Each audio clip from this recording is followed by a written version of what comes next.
اللہ کے فضل و کرم سے ہمارے عزیز عمر گیلانی نے بڑی خوبصورت کمپیئرنگ کی اور کم و بیش 8 سے 10 تقاریر ہوئیں۔ محترم عبد المالک مجاہد نے الحمدللہ کچھ 40 منٹ تک ختم نبوت صلی اللہ علیہ وآلہ وسلم اور اس کے مسئلے کو بیان کیا۔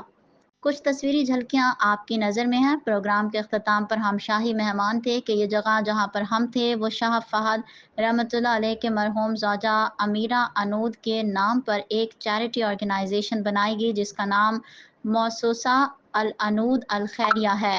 آج وہ ہمارے میزبان تھے اور انہوں نے واقعی 5 اسٹار کھانے پیش کیے۔ پروگرام میں مختلف جماعتوں کے سربراہان اور ذمہ داران نے شرکت کی۔ الحمدللہ سے اس ایک تو ہمارے نوجوانوں کو مسئلہ ختم نبوت کے بارے میں آگاہی ملی اور اس کے ساتھ ساتھ ہمارے کارکنوں کی تربیت بھی ہوئی۔